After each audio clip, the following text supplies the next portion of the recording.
everyone is doing, it's easy to get lost in a sea of comparison, secret tricks, and promises of overnight success. The long game? That's my approach to business. You gotta show up, you gotta do the work, and there are no quick fixes for long-term success. It takes creativity, it takes strategy, and it takes listening to the voice inside you.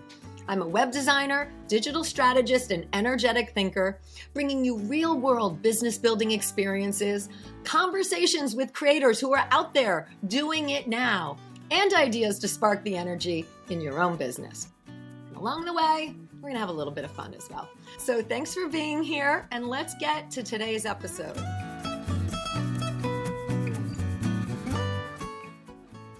Listening to the Long Game Podcast. I'm your host, Sandra Sciano. As business owners, we've got to sit up and pay attention when Google makes an update.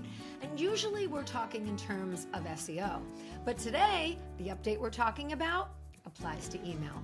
Google is set to release its most significant update to email in 20 years.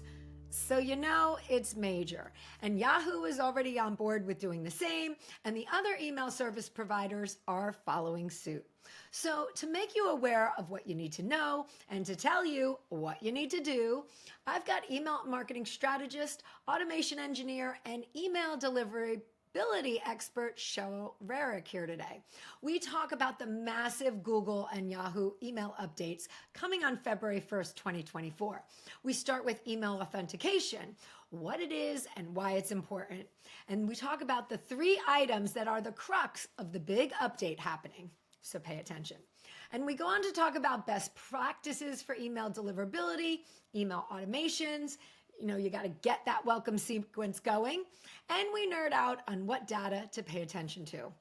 Cheryl brings a calm, though, to email tech and automation. So if this stuff flusters you, she will soothe you into being able to tackle it for yourself.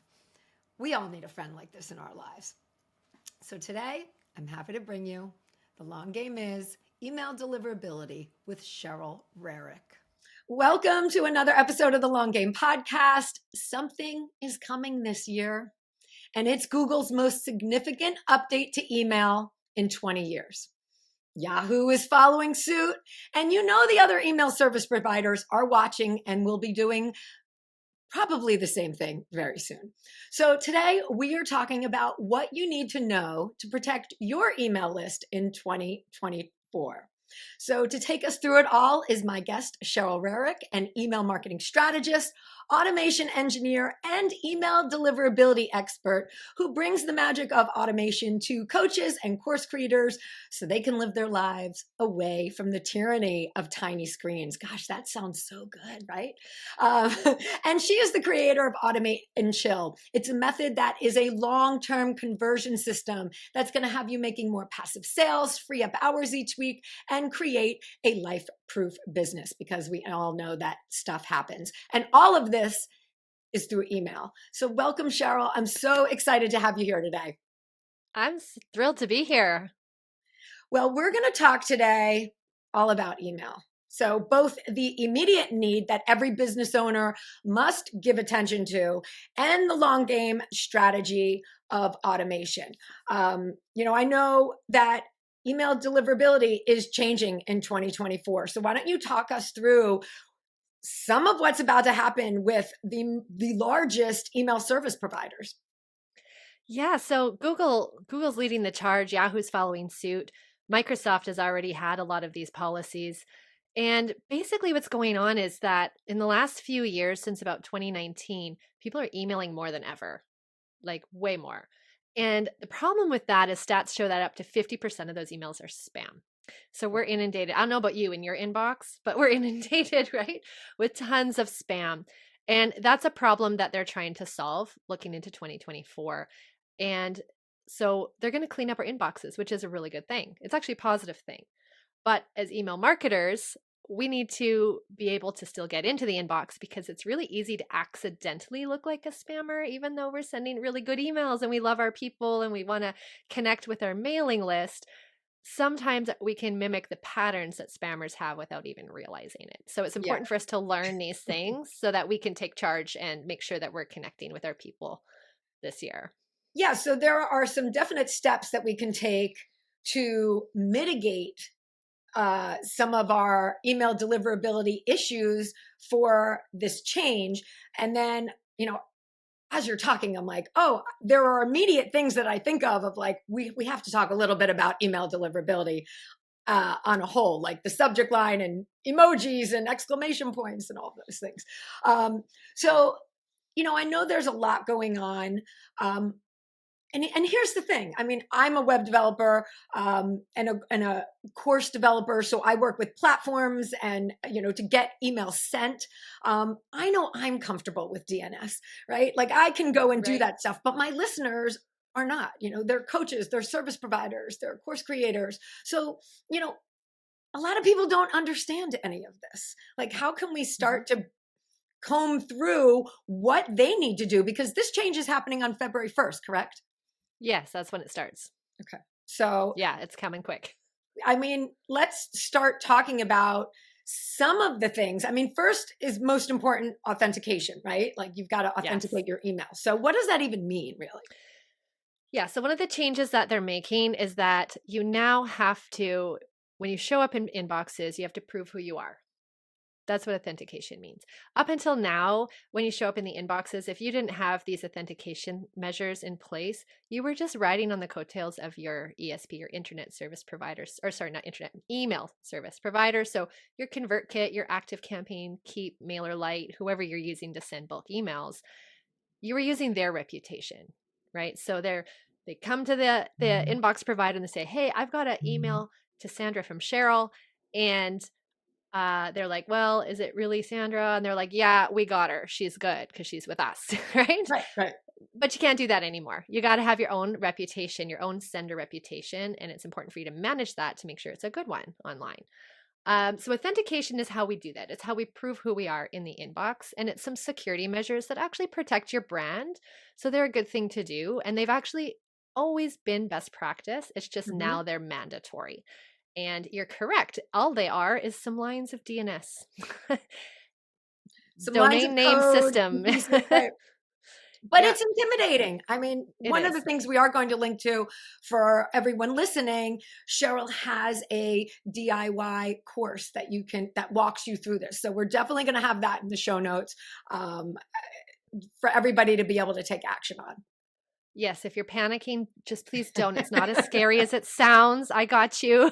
I'll try and explain it in some terms that make some sense here. So it's just some lines of code, meaning your job is mostly copying and pasting. Like if you think of it that way, you don't need to know all the code. You need to know what code and where it goes. The hardest part in all of this for business owners is just learning why and like where their responsibility in it lies. And so there's 3 pieces that we need going into February for authentication. And the first one is called SPF, Sender Policy Framework. You'll never remember the acronyms. You don't need to. You don't need All to. you need to know, no, you don't need to know. All you need to know is that I call it your approved senders list. So it's one line on your DNS that lists all the places that you allow to send email on your behalf, on behalf of your domain. So my domain is like CherylRerick.com, right? Like my website type domain name.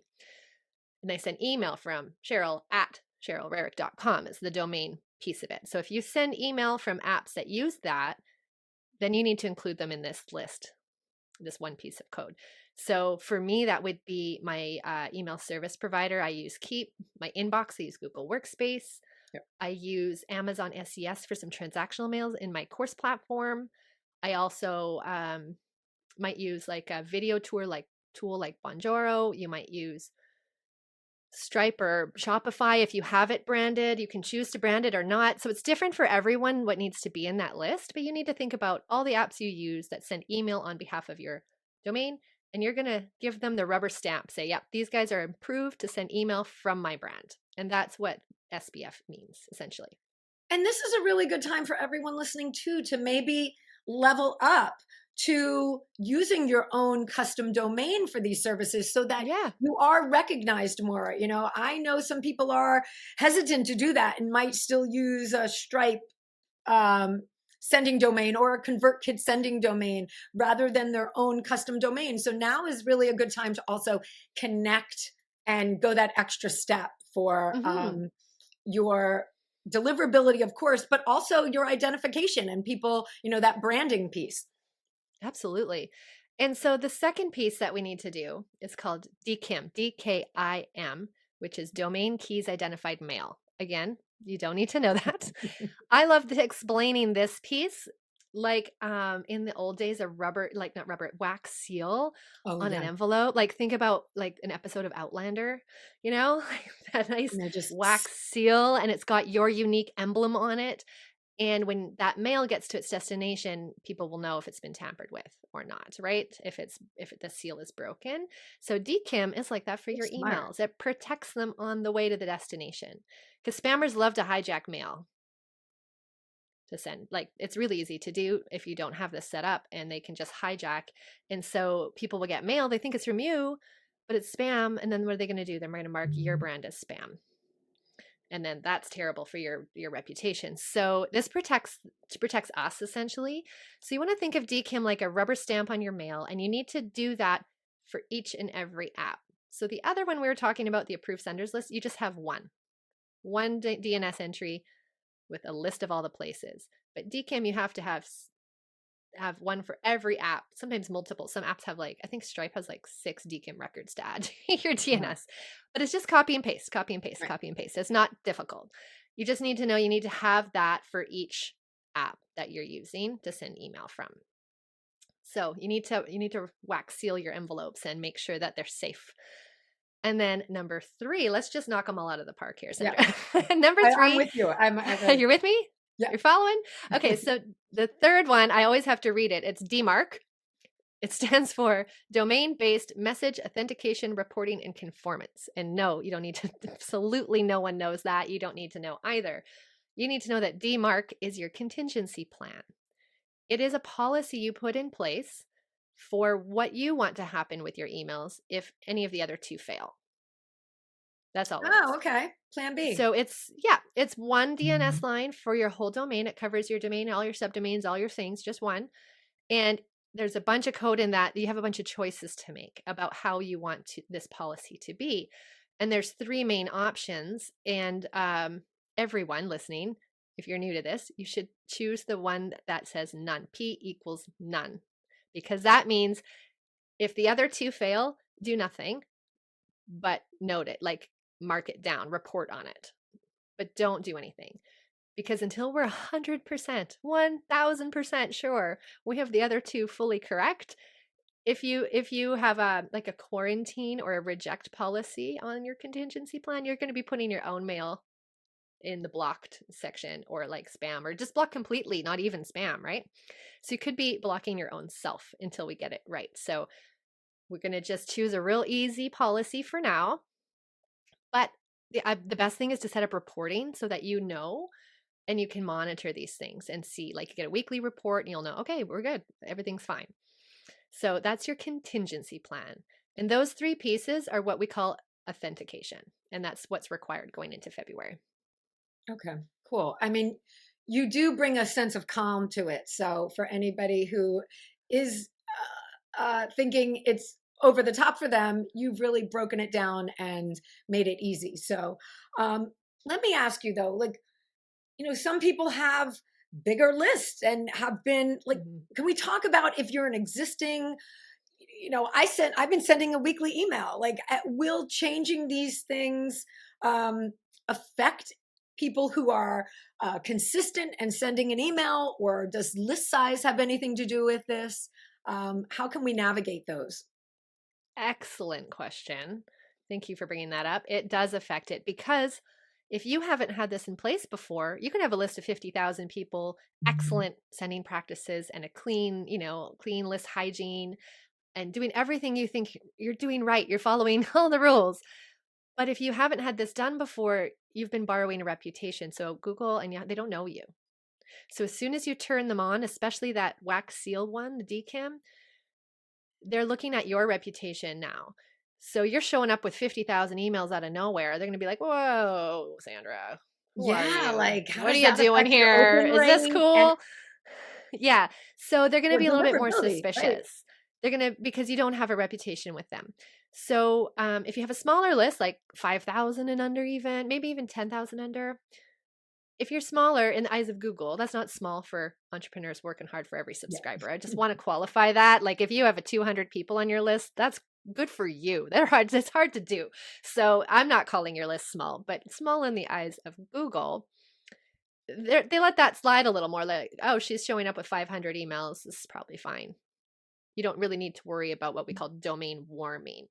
But when you have a big list, it's conservative approach. If you make money with your email, like I do and like you do, this is important. It might be a good idea after implementing authentication to take a more conservative approach and email smaller batches of your most engaged subscribers for a little while. So like the first email you send afterwards, maybe pull people who engaged on your last email, like last week's email, last 7 days. Just email them at first and email them something that they're going to want to reply or click to. Get some engagement going. Because now Google's watching and it's going to be like, oh, people like Sandra's emails. Right, they're all right, I'm paying attention. All right, this is good. And then you get a good reputation.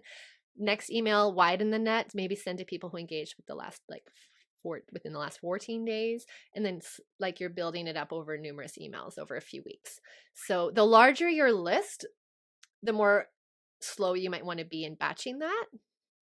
Like big companies with hundreds of thousands, they're going to be really batching it, but they'll be doing that several times a day. For most of us creator types, in the online business and entrepreneurs or solopreneurs, we're not dealing with that kind of numbers. Then this like 7-day, 14-day, 30-day, 60-day kind of a stretch would work. But your list best. Just try and get people to engage with you and give some positive markers right away, because it's your first meeting with Google and Yahoo. Right. And, it makes me think about the subject line. Like you want to say something like, hey, you need to open this without being spammy, because that's a deterrent from getting it into your inbox. So, everyone really think about that and be thoughtful on that in terms of timing and what you're actually writing there. Because I think all of us would be like, you need to open this now. Exclamation point, right? That's what you want to write, but it's not going to help you.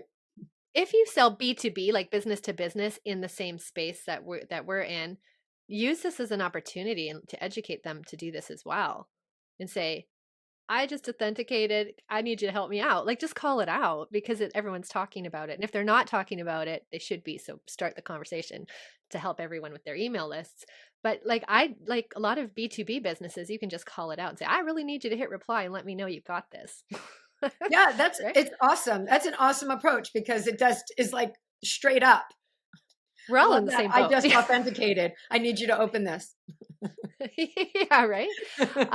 As far as like spam patterns and accidentally looking like a spammer, that is a really deep topic. We could be here all day talking about quote unquote rules about that. They change all the time. Google's watching trends and algorithms with that. My favorite tip, if you want to keep it real simple, is just to write like you're writing to a friend and do that test before you hit send. Like you're not going to say to your friend, like, click here, buy now. Like you just don't say that to like a real human. So just do the human test, the best friend test on your emails. It really helps you go, okay, how can I say this in a more creative way? Especially on links and buttons and subject lines. If you want them to click it rather than putting a link on click here, how else could you tease what's on the other side of that link click? People know what hyperlinks look like nowadays too. So you don't always have to say click here for them to realize it's a link, So we can get a little bit more creative, but give it that best friend test. It's really helpful to figure it out. Say it out loud. Read your emails out loud. Let me ask you, what about for industries that are a little touchy? Weight loss, finance. I mean, there are,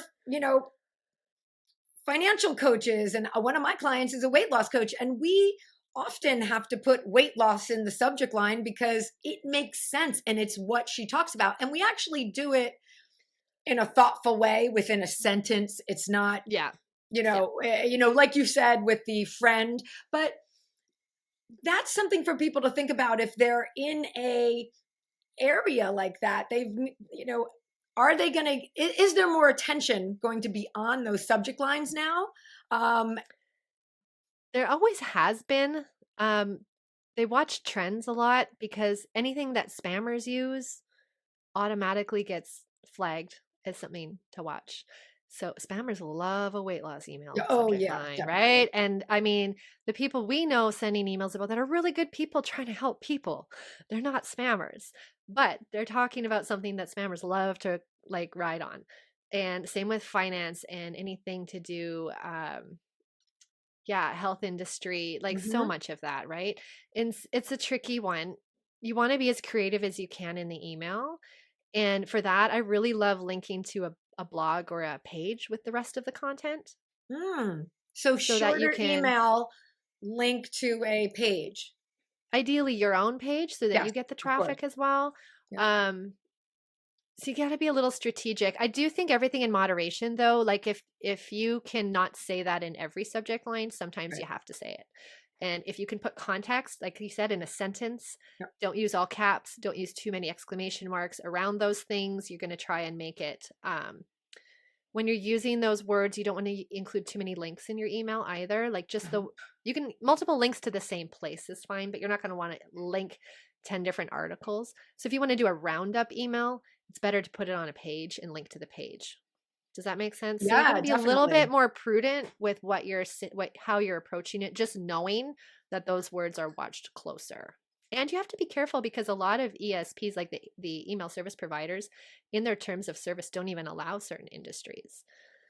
I think a lot of people don't realize that. Like, Wow. I'm trying to think of an example. I don't want to mess it up publicly. But No, like but that's example, check yours, but like example, maybe like Active Campaign doesn't allow affiliate marketing, or maybe they do, or mhm. ConvertKit doesn't allow this type of marketing, or maybe they do. You have to check their terms of service. And that can be really tricky for some people, especially in any MLM businesses or I've seen it finance with cannabis. businesses. Cannabis business. Cannabis is huge. I'm in Canada, it's perfectly legal. Yep. And I mean, he's not in it anymore, but my husband used to work in the legal cannabis industry here. Yep. Um, I can't talk about it in an email, right? Right. No, totally, Yeah, totally. yeah. So, there are certain apps that will allow it. You just have to pay attention. So if you're in one of those industries, it's just part of the game, and you just want to be aware. And then just watch your stats, right? Like watch your open rates, your click rates, your bounce rates, and spam rates, and make sure that like if you're noticing a drop off on those emails, you might want to change your plan about how you're talking about it. But if it's okay, like a little tiny dip, and you're still making sales and it's worth it, then carry on. Yeah. Wow. And it's great to that you've made time to really um, not only come on here, but in a number of places to get this information out before the February 1st deadline, because I feel Yeah. like, we talked a lot about the Google Analytics change. I talked a lot about that in my SEO episodes, and we tracked it along, but not until July 1st it was ending. I mean, then people started scrambling, so it's always the Yeah. scramble before. But no matter what time you're getting this and noticing it happen, things may have fallen off. It might be afterwards that you hear this. You still can go in and set these things up and write your shit. Yes, absolutely. We don't know how they're going to implement it. They've given us a deadline of February 1st. They haven't said anything else really. So Why are they would going to they? be are they going to be more lenient on smaller senders? Yep. Are they not? Are they going to phase it in over time? Is it going to be like flipping a switch on February 1st? We don't know. And for those of us, I mean, the one thing I know to be true is that if you make money through email marketing, then just don't mess around and get it done. It's not worth risking, like finding out about it. But if you're listening to this after and you're like, wait, what?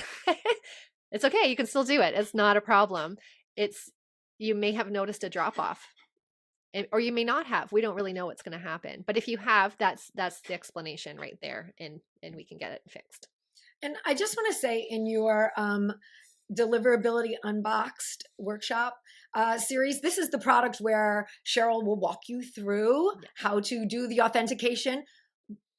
But it's so interesting because it's so much more. Like for me, I really hate email. I mean, I know how to do DNS. I'm all good with that stuff. I help my clients out. But talking about deliverability as a whole and best practices and all of that. Like there is so much more to this information that you're providing than just get this done for the Yeah. changeover. Yeah, so as a deliverability expert, I'm burdened with more knowledge. So I have to help everyone have the best I'm case burdened with scenario. all of my friends and Well, I mean, it's dry subject matter for most people, so it's interesting to make it understandable, easy to understand. I like to try and think I'm good at keeping it calm and like there's no panic in the streets. We can handle it. And so in the workshop series, so I came out with this when the notice came out with Google and Yahoo because I know people are going to need help. Some people won't. Some people will go, "Oh yeah, I got it. I understand DNS and I'm fine." But a lot of people are like, don't know what DNS is or where to find it. The first step, like totally. we got to find it. Where is your DNS to start with, Right. right? So that is one of the videos in the workshop series is how to find that thing. But there's more to it to best practices, and then like we're setting up reporting to keep eyes on things. We're evaluating all the places, how to find out what apps you need to authenticate and where you send email from and how to test. And then we're going to be going into the last workshop. We're going to be talking about engagement management going forward and keeping a clean list because now that this is turned on, you're riding on your reputation. We better keep it good. So there's a lot to know going forward and keeping a good reputation that we need to talk about as well. So I've Yeah, and bundled that's it so all up important into because little pieces. right, and we all hear little things and those pieces, but to have it all in one place, Yeah. it's great. I think that's really a great resource. So again, we'll link to that in the show notes. And it's so important because we all know we should be emailing. I mean, whether if you're not doing it, you should be. If you are doing it, you need to keep that reputation, um, top notch and looked at highly regarded for your Yeah. email sending reputation. Yeah. Um, 100%. all right, I want to switch gears a little bit to another piece that you are an expert at, which is automation, which I love to talk about. And specifically, we're going to talk today about email automation because, Mhm. you know, it really is the jumping off point. I mean, we're talking right now about being consistent in emailing your list. Well, if you do that, they can click something that can set off a series of events. And it is a way to grow your business is to automate things. It's also a way to have what we like to call a virtual, a digital VA of sorts, right? It's Yeah. another person working for your business, making sure things get done every single time. That's what I always appreciate about it. Once you automate something, you can have faith that it's happening. Absolutely. And listen, who has time to do it all in real time anymore? Like, it's just, there's too much as a business owner for you to do. Like, you need to keep tabs on so many things. And I feel like for a lot of people, email is that recurring task on the calendar that's comes with a lot of pressure.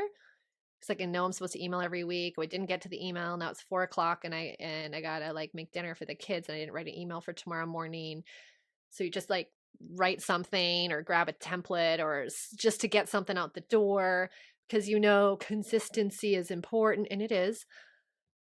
And it's a challenge. And so automation can relieve a lot of that pressure for you because the way I teach automating your emails is that you get to sit down and be strategic and design a beautiful customer journey, right? You get to get Mhm. into your ideal buyer's mind and what their emotions and what they're feeling and thinking when they are at that spot on your list, like when they come in or after a funnel or whatever, and figure out what do they need to hear now. And you get to design that and then write the emails. And it's easier to sell that way as well because you're thinking of it and you're not like, oh, what am I going to email this week? Did I sell Yeah, something and last week rushing or did and I feeling, not? yeah. Am I selling too much? Did I sell enough? What am I selling? What am I doing? It's just all these questions. And that is a lot of mental load to deal with every week. So by automating a system, you get to make those decisions strategically and intentionally with the buyer in mind. It's much more subscriber centric than trying to get an email out every week is very me centric, like what's going on in my life or what I'm doing or what's happening for me rather than what's happening for them. So that's how we approach automating emails. Um, to play the long game, Sandra. Yeah. It is the email long game, right? Because this can all be happening behind the scenes for you, selling on autopilot. I mean, that's a cheesy thing these days to say, but it's actually true because you have put the strategy and intention behind, and then you've done the writing. You're going to have to write the email anyways. Might as well write it in advance. And And then you can people still need email. to know Yeah. certain information. I mean, we don't have to be salesy and schmoozy. Like, they need No. to know, they have questions. They've come to you, they're on your list for a reason. So you're just informing them rather than selling, to them in that way. Yeah. I think we all have to give people the way to opt out always. And Absolutely. that can be automated as well. That whole thought process of, oh, if you don't want to hear this, just get off of this part and just stay on that part, right? That segment. Yeah. Yeah, for sure. And I'm not saying not to email in real time. If you're like, wait, Cheryl, I really like sending my weekly emails, you still should. Because the Yeah. only thing better than one email is two, and the only thing better than two a week is three. So keep writing your emails in real time, but then you have a whole lot less pressure. You don't have to think about the sales journey as much. You can say, listen, I'm on this podcast. Come listen. I'm in this summit this week. You should, come check it out. This is what happened at the grocery store, and it reminded me of this business lesson, or whatever you want to talk about. It makes it more fun because you don't have to overthink it or try to cram some sales message in because you haven't sold to them in a while, or it just takes out all of those decisions and all of the pressure. Yeah. I mean, for me, I do a weekly podcast. So I am creating weekly content, even if it's a week before I'm creating it. I want it to be Yeah. thoughtful and about the topic. But I even can stand, I mean, I don't send more than one. Every once in a while I send if there's something else going on or things like that. But it's such a good point in terms of figuring out what the journey is and deciding what you need them to know when. I mean, that's really all we do with sales on a whole, Yeah. is figuring out what they need to know when along the customer journey, where they're at in the journey and where they need to know what they need to know. And sometimes it's hard to remember to keep it subscriber and buyer focused rather than us. It's easy to sell what we want to sell or whatever, but you have to really also remember those, especially the new people coming on your list. They don't know yet, right? They need to be introduced to a lot of it before they're ready for that level of conversation. So, I mean, a welcome sequence is your first step. Obviously, everyone needs a welcome sequence. If you don't have one, that's your first homework going into this quarter. Work on a welcome sequence. But it's like we have to lead the journey, and we can be the leader, right? Like, take their hand and show them what they need to know, because they're coming to us most of the time to solve a problem, and they don't know what they don't know about the problem. A lot of the times they think they have one problem, but they actually have this problem causing that problem. So you need to take them on that discovery of shifting their beliefs. And then once you do that, you'll find it's much easier to offer your solution, because now it's just a conversation. It's not a pitch anymore. So it makes it a lot less pressure. And let me ask you, what's your recommendation if someone's in a welcome sequence? Are they also getting your weekly email so that they're getting, maybe they get two on the same day, right? Like, what is your stance on that? Well, I'm pro more email is better, especially for sales. So 2 emails on one day doesn't bother me. I would say that my advice on that completely depends on the business. I don't believe in cookie cutter recommendations. That's one thing I'm not into, like quick fixes and like, this is the way, and if everybody implements this, you'll make $1 million. I don't buy into any of that. I know you don't either. Long game So strategy, right? Exactly. exactly. Yeah. So it would depend on the business asking me what your offers are, what the journey is, where are they coming from? Do they know you at all? Are they coming from a Facebook ad, or did they do a 3-day challenge where they saw my video for 3 days already?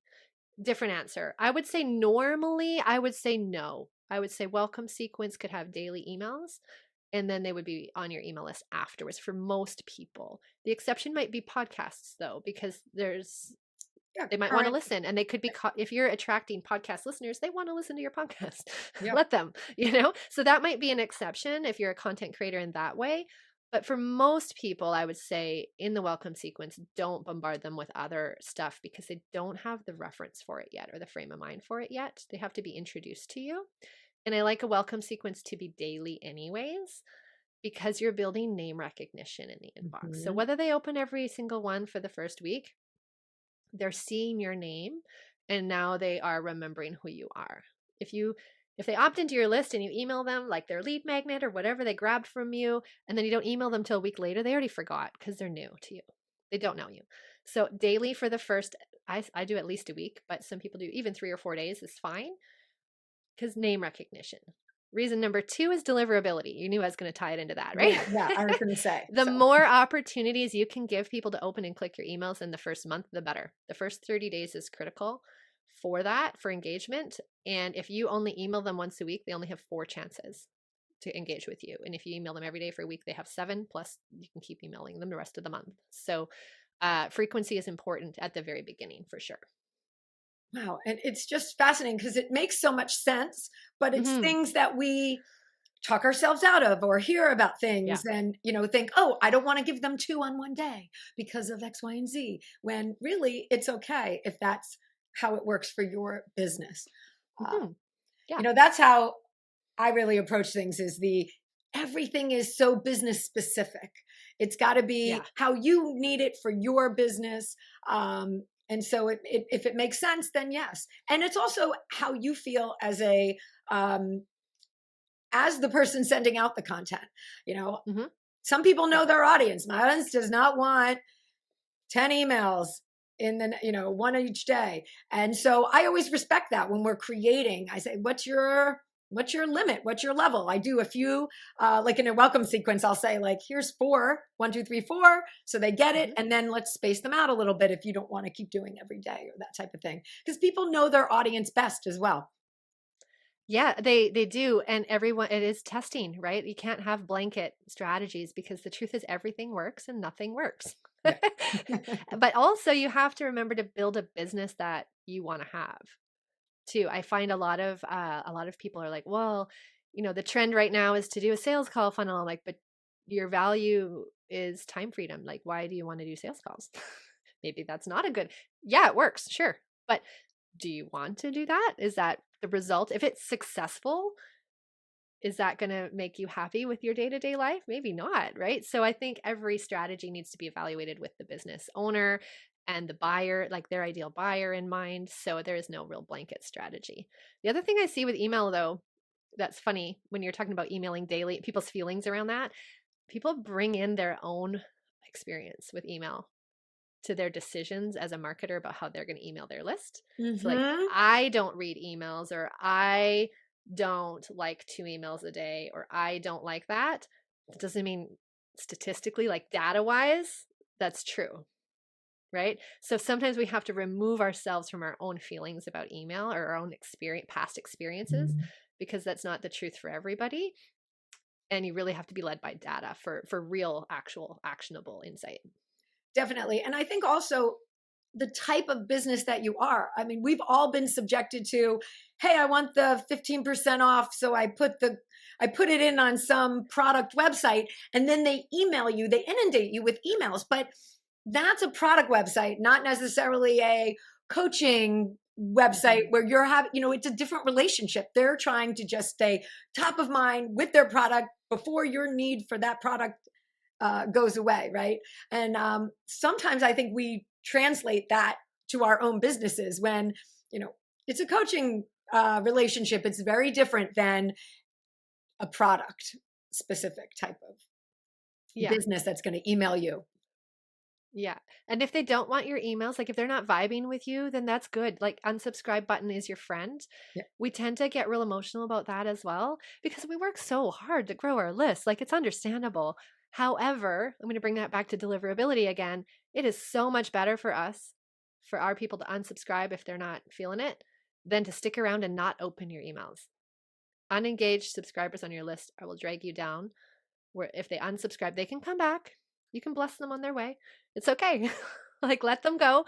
And because if they're not wanting to be part of your conversation, like it doesn't mean anything about you. Unless you're getting a mass unsubscribe, like something concerning because you made a mistake in an email or you said something really controversial, you might need to self-reflect on that. But normal unsubscribe levels, it's not about you. It's maybe their business or their life has changed, or they just maybe their inbox is just too full and they're going to follow you on social. Right. You don't know their story, and so it's we tend to put on stories with that about us and feel like take it personally. And so my suggestion to you would be to flip the script on that. Think of it in a different way. And also just think about your deliverability. That helps you feel better about it. That it's actually better that they unsubscribe than not open. And let me ask you, how does it work with phones? Like, I was going through my own list one time and I said, oh, I'm going to do a clean out of people who haven't opened in a while. And one woman I know, and I messaged her through Facebook to say, hey, are you reading my emails? Like, I want to know. And I said, she had said that she's opening the emails, although it said she wasn't opening the emails because she's reading the preview on the phone type of thing. Like, and I was like, oh, because I was like, I just want to know what is going on. And I know her personally, right? So I was able to reach out to her type of thing. So is there any difference in, Apple sending over this open rate versus them opening on their computer type of thing? Oh yeah, just to make it interesting, it's not accurate at all. Right. I've just, learned that. Just to make it I'm interesting about to on us. you from my life, woman. I know you though. we can't like mind hump it too much though, because it'll drive us crazy. We have to just make database decisions, and chances are most people aren't doing that. So sometimes you will clean people off your list that we're reading, and the opposite is true as well, right? With Apple and their update a couple years back, the open rates are actually inflated. They show more people opening than actually are, because they preload in emails. How they do open rates, there's a little pixel, like a little image pixel in every email, and when the pixel loads, then it fires as opened. So Apple preloads everything. So if you're checking emails on the phone, I think you can change it in the settings. You can opt into that or out of that. But if you're checking emails on your phone, even if you're not opening them, it's sending back a report that they've been opened, because Apple is pre-opening them for you. Right. But preview is opposite. Right. So how the heck do business owners navigate that? I mean, open rates, we know they're not accurate. Generally, they trend higher. So if you have a 50% open rate, you probably have 35, 40% open rate, depending on how many Apple users are on your list, which you don't need to stress about that. Trends. That's my answer. Watch for trends. Drastic trends reduction. In your email data. In your open list. Like the opens aren't exact, like the numbers aren't right. But if they drop, there's an issue, because those pixels don't load in the spam folder. So if you're in the spam folder, they won't show as open. So if they drop off, there's an issue. Right. As well as, so trends, as well as like just managing clicks. We want to get as many clicks as we can, because those are still accurate. Right? We like those. Everybody wants to click. And then replies are amazing. Those are one of the best metrics for like Google and Yahoo and Microsoft. But unfortunately, they're difficult to track. Like your email provider is not really giving you numbers on that. But if you can encourage replies, do it, because it's really good for your reputation. They're watching everything, right? Like email, and now AI's on the scene. Their algorithms are crazy. They know exactly who's interacting with what in their inbox. So replies are great. You can't stress too much about open rates, and you just have to make decisions about cleaning your list for the greater good of the whole list. Mm-hmm. You can't save one person. You know what I mean? Like right. She might have gotten cleaned off your list, and that would be unfortunate. But also by doing that, you've protected your reputation and upped your open rates. Mm-hmm. And then more people who are reading your emails will get more of your emails. It's not awesome, but it's just what the cookies were dealt with. What was I trying to say there? Right. But this is exactly why we need you, because we need to have somebody who's doing this research and digging in for us on this level. Because, I always felt like I've got to use some email for not only my business, but my client's business. I need to be able to manage some of that. They certainly don't want to. But to have somebody who wants to go all in on it, that's invaluable. So, Hey, thank I'm you. your nerd. I Thank love to you nerd from out all on of us all the stuff. listening for being the one taking it for the team on email. But it's Yeah, my important pleasure. because you need to have someone who wants to go in depth, and you certainly have. And people should go follow you on social. We'll have links in the show notes to the Deliverability Unboxed and your Automate and Chill programs, so that people can get caught up, but then also do best practices along the way. So Yes, and I just want to say before we go that we nerded out here. We really did. We talked about some in-depth stuff. And if you were like, this was word salad, Cheryl, I don't know what you're talking about. That's okay too. Some of this you need to know, like we need to know we need to get authenticated coming into February and things like that. But when we're talking about open rates and all of that, you just need to watch your trends. If you know you usually get between this and this of an open rate, just make sure that you're not seeing anything drastic. Like you don't need to go as deep as we went today. If you want to, we'd love to do it with you. We can talk about it. But if you're confused and you're just like, whoa, that was a lot, that we see you. We know it's a lot. And just keep emailing. That is the key. Just keep trying. It's a body of work. Every email doesn't need to be perfect. And just send the email. it's email calm with you. I love it. It's a calm place, because email on our own gets us all flustered and upset. Yeah.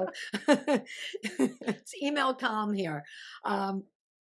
Thank you so much for coming on and sharing your wisdom. We're going to direct everybody over to Cheryl's website, cherylrerick.com. You can look at the programs. There's also a direct link to the Deliverability Unboxed, and we'll be able to all get ready for what's to come.